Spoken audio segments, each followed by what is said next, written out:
Chapter 3. The Deep Remembers Those Who Swim Forward. The sea outside Megan's coral fortress was unnaturally quiet, as though holding its breath. There were no voices, no movement, not even the gentle sway of kelp. This silence was not peace, but pressure, expectant and heavy. Inside the dome, Megan floated at the heart of her creation. Black coral spiraled around her in perfect stillness, and above, a great ruby embedded in the ceiling pulsed crimson light, casting shifting patterns through the water. Pearls sparkled like distant stars, and kelp banners whispered as they drifted in the current. The fortress itself seemed to breathe. She did not. Kalen hung near a wall of coral, part shadow, part undulating seaweed, his green eyes quietly observing. Then, a ripple of movement at the cave's entrance. There was no sound, only the faint pressure of another presence waiting outside. Megan turned smoothly toward the threshold. Beneath the carved stone jaws of the entrance hovered a lone figure. A slender shape with a green shimmering tail remained motionless and unafraid. Kalen's tentacles tensed. Megan surged through the ruby-lit arch, but he did not flinch. Then, he crossed the threshold. Michelangelo, the only one who had dared to come. He glided beneath arch galleries hung with drifting jellyfish chandeliers, across a mosaic floor of glass and driftwood laid with aching precision. The water folded beneath him like a curtain as he moved. His gaze never wavered from hers. Megan came to a stop. Kalen fell silent at her side. After a moment, Michelangelo spoke. "The council sent me." His voice was steady, measured in a hush. "They felt the current shift. They believe it was you." Megan's tail flicked once, scattering violet and pink light across the coral floor. She met his eyes. Finally, quietly, she spoke. "They have always believed I was broken. Megan said. Always something to fix, because I never matched them." She glanced upward at the ruby light, then across the walls of glowing sea glass and drifting banners. So I stopped trying. Michelangelo's lips curved faintly, thoughtful, not mocking. He drifted closer.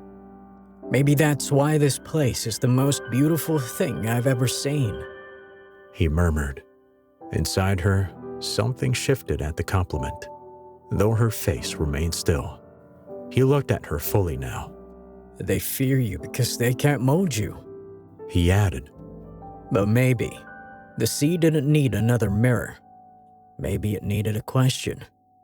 Above them, the ruby dimmed for a moment, then brightened again. Kalen drifted up to Michelangelo's side. "Tell me, Michelangelo," he asked in a quiet hiss. "when you look at her, what do you really see?" A girl with power? Or the tide about to change everything? Michelangelo drew a steady breath before answering. "I see someone the sea chose," he said softly. He glanced back toward the stone jaws, then locked eyes with Megan. "She didn't just stop the quake. She answered it.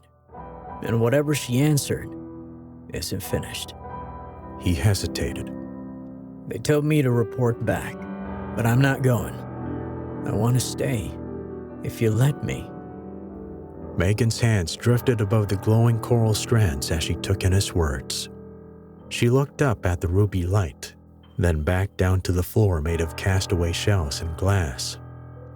This fortress wasn't made to hold me. She finally said. It was meant to remind me where I began. Michelangelo tilted his head, curious. "What's beyond it?" he asked softly.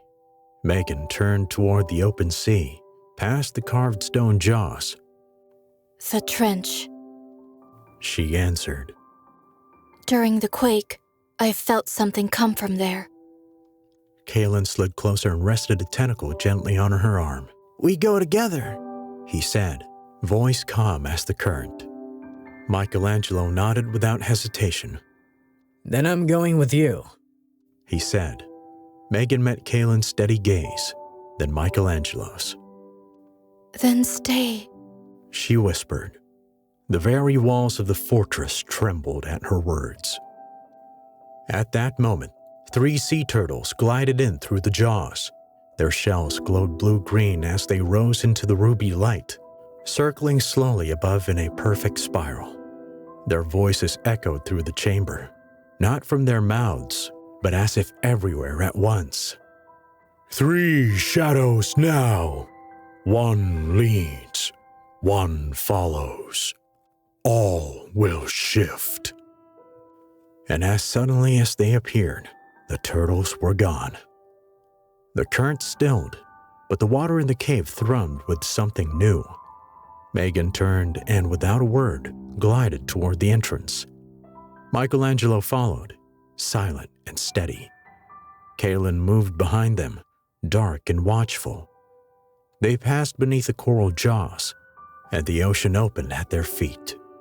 Below was a yawning trench, endless, silent, waiting. Megan floated at its edge, tail flicking slow and deliberate. Michelangelo joined her side, scanning the pitch-black void. Kaylin hovered just below, all his limbs quiet as smoke. It feels wrong, Michelangelo whispered. The words were barely audible in the dark, yet Megan heard them. She said nothing. She stared into the abyss where no light could reach. Then, a shift in the water. A long coil shimmered far below. It wasn't fast, it wasn't loud, but it was massive. In the darkness, an ancient shape glinted like polished stone, smooth, primordial, alive. Then, an eye opened, yellow, slitted, unblinking. It hung in the void, watching. Michelangelo went still, his breath caught in his throat. Kaylin's tentacles curled tighter around his own limbs. Megan stared back without flinching, her dark eyes unwavering. Finally, her voice cut through the charged water, calm and uncertain. They've forgotten how deep the sea runs.